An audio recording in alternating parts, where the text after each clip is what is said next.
Diamond Kid subscribers, my name is Lauren Magaziner and I'm the author of The Incorruptibles, an absolutely epic upper middle grade fantasy series, and I am so excited to be here today to read a little bit from the book for you. I am going to read from chapter 2, not going to start at chapter 1. The reason why is because chapter 2 has one of my absolutely favorite scenes. So just to give you a little context, because we aren't starting at chapter 1, The Incorruptibles is about a world in which anybody can become a sorcerer, but the only people who do are power hungry, because magic is used as a tool for oppression. Sorcerers think that they're better than other people who don't have magic, and they basically use their power to bully others, and they have used their power to take over every town and every city so that they are in charge. And so basically, we follow Fiora. She is not a sorcerer. She hates sorcerers. And the reason why is because sorcerers killed her parents. And so she has been living with her Uncle Randall since she was 6. And her Uncle Randall is a tailor. He basically has taught her everything that he knows about sewing, about tailoring. And right now together, and in chapter 1, they were working on a glittery rainbow fabric, beautiful shimmery cloak. And the customer of that cloak is a mystery. Uncle Randall refuses to tell Fiora who it is. So he needs buttons for the cloak that is due to the customer the next morning. And so she has to make an emergency run out to get buttons. She goes a little bit too close to curfew and she finds herself out after dark and has a run-in with some of the local sorcerer bullies, the kids of the family who run the town. And that is where I'm going to begin. "Where do you think you're going?" asked a loud, mocking voice. Fiora jumped. 2 kids blocked the end of the alley. A gangly girl, stretched tall and thin as if from a recent growth spurt, and a boy about her age, short and mean-faced. She recognized them immediately from the mandatory town meetings and public punishment ceremonies. They were both Barrows. "My brother asked you a question," said the girl Barrow. Fiora's hands were shaking in terror. I'm going home," she whispered. "What's that you got there? And is it valuable?" Boy Barrow said. He squinted at the bundle in her arms. "Wait, is that the tailor's kid?" A look of uncertainty crossed his face. "Maybe we shouldn't be messing with her." "You know, I think it is her." "It's okay," Girl Barrow said to Fiora in a gentler voice now. "Can I see your fabrics?" She came in close and put a hand on Fiora's arm. Fiora flinched. "Let me... yes. What a pretty color. I love lilac." Girl Barrow pulled the top fabric off the bundle and fanned it out for her brother to see. Her fingers stroked the silk.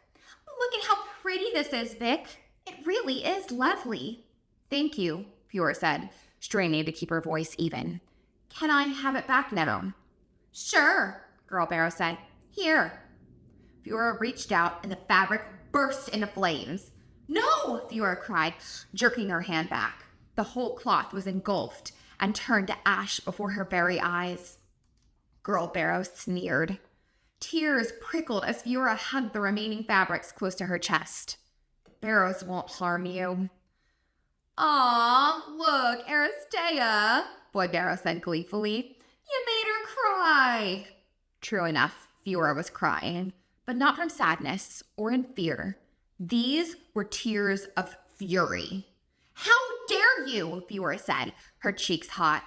"I wasn't bothering you. I was minding my own business. After hours," Boy Barrow grunted. "You don't own the nighttime and you don't own the dark," Fiora shot back. Girl Barrow smiled smugly. "We own anything we want." Fiora took a sharp breath, feeling years of pent-up anger swell within her. "You think you're special because you sold your soul? You're nothing. My parents were something, and you're the reason my parents..." Her throat was suddenly tight. They were killed by sorcerers like you." "Look," Girl Barrow said with a mock yawn. "She's going to lecture us to death." "I don't want to lecture you. I just want to go home. Let me pass," Fiora demanded. "No, I don't think we will," Girl Barrow said. "It's well within our right to punish you for being outside. Our town, our curfew." They seemed like they wanted to brawl. Fiora glanced behind the barrows. Could she make a break for it? Even if she did somehow make it past them, they'd catch up to her instantly. She wasn't a particularly strong runner, but if she threw a punch, maybe they'd be distracted enough that she could lose them in the dark alleys. It was a feeble plan, but it was the only one she had. Fiora thought quickly. All sorcerers had a power. She couldn't let Girl Barrow touch her, not with her fire hands. As for Boy Barrow, she didn't know what his power was. She thought back to her neighbor Griffith, who had had his voice stolen by a young Barrow. Could it have been this boy? No, Fiora decided. If this Barrow was the one who could steal voices, hers would have been long gone by now. Fighting a sorcerer with an unknown power was reckless, and bringing fists to a magic fight was foolish. Even so, Fiora slid the button box into her cloak pocket, tucked the remaining fabrics under her armpit, and raised a fist. This was a fight she could not win, but she didn't have to win. She just needed a window to escape. "That's what I'm talking about," Boy Barrow said, bouncing on his toes. Fiora ran toward Boy Barrow, swinging her punch. He easily dodged her fist, then struck back with the palm of his hand, slapping her hard across the cheek. Next, Girl Barrow charged. "Fire hands," Fiora thought in panic, and she ducked to the ground to avoid them. Boy Barrow pressed his shoe onto her back and pinned her there, wriggling beneath his foot. She couldn't get free. His weight on her was too much. Her chest was tight. Her left cheek was still stinging from the slap. But she played possum perfectly, refusing to react to her crushing lungs or her smarting cheek. She couldn't let the Barrows have the satisfaction. "Like the dirt human?" Boy Barrow laughed. Girl Barrow squealed in delight. Fiora stared straight into the dirty fabrics. She reached out. Her fingers brushed the blue cotton. She rolled it up in her hands. Slowly, Fiora looped the cotton around Boy Barrow's ankle as she pretended to cry for his amusement. She would distract him, and then, when the moment was right, spring to her feet and trip him. Again, it wasn't the best plan, but it was something. "Please stop, I'm so weak and defenseless," Fiora said, flailing just enough to get the ends of the fabric to loop back to her. Boy Barrow pressed his shoe so hard into her back that she gasped. "You're like a little bug, aren't you?" "Yes," Fiora said flatly. "Touch her, Vic! Give her a taste of your magic!" Boy Barrow leaned over, and just as his grubby hand was about to touch her, she yanked the fabric. He tripped into her, his hands making contact with her back, and as Fiora tried to stand, she felt something lurch in her navel. An invisible hand seemed to pluck her off the ground and dangle her upside down 10 feet in the air. But she dragged Boy Barrow with her. The fabrics looped around his ankle, tethering him to her. Below her, Boy Barrow thrashed and flailed and scraped his fingernails desperately on the ground, but the makeshift rope held him ensnared. "Help!" he cried. "Help! Aristea!" But his sister only doubled over with laughter. "You got bested!" she crowed. "By a lowly human!" "You'll pay for this!" Boy Barrow whined. Crack! Lightning tore down the cobblestone street, whipping by Fiora and Boy Barrow. It headed straight for Girl Barrow. The laughter stopped. "Come on, Vic," she said sharply. "But I'd listen to her," said a voice down the alley. Fiora felt sick. Who was this bigger, badder sorcerer? Were nights after curfew always full of showdowns and power trips? Boy Barrow writhed until he could touch Fiora again, and she felt herself descending from the sky. But if this lightning sorcerer was enough to scare the two of them away, Fiora wasn't sure what she could do to defend herself. All she had were dirty fabrics and a box of buttons. Boy Barrow crumpled to the ground and immediately scrambled to his feet. "This isn't over, human!" He shouted, grabbing his sister and tearing down the alleyway. The stranger walked closer. "Stay away!" Fiora shouted. I have powers. big bad powers. What was she saying? The words flew out before she could stop them.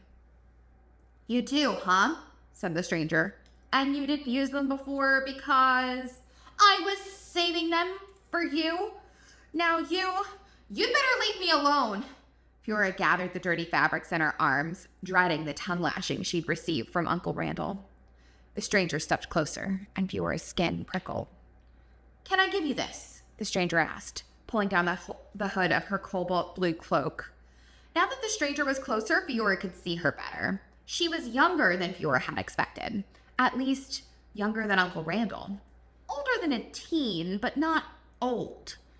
She had light skin. Her long ombre hair was pulled tight into a high pony, blonde at the roots, transitioning to bright purple. Her expression was quizzical, bemused. Here, she held out what looked like a long metal tube. It's a gift, a lightning blaster. Fiora didn't move. Could she run? Would she be able to get away before being electrocuted? Look, I'm impressed, said the stranger. You have guts, and you think quick on your feet. But none of that is enough. You need the right tech. Now take it. Fiora was not touching that thing. For all she knew, it was some sorcerer trick. Get away from me before I use my mighty magic powers on you. Kid, if I even remotely believed you were a sorcerer, you would have been crisped 10 minutes ago. Do you want to defend yourself against these monsters or not? Last chance. Take it. It'll help you.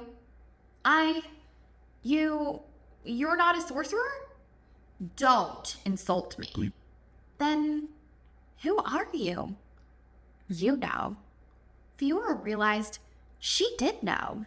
This cool, mysterious stranger had to be an incorruptible. They were real. And they were in Barrowborough. Fiora looked at the lightning blaster in the stranger's hand. Is it dangerous? The stranger grinned. Absolutely. So that is where I'm going to end. And let me tell you that lightning blaster does get some good use, as you can probably tell from the cover. So if you enjoyed that sample, I hope that you read the rest of the Incorruptibles. And thank you so much for reading. I hope that you enjoy your time at Ink Academy. And please let me know what squad you would be on. As you can see, I'm wearing my squad buttons. So, Thistle, Buttercup, Clover.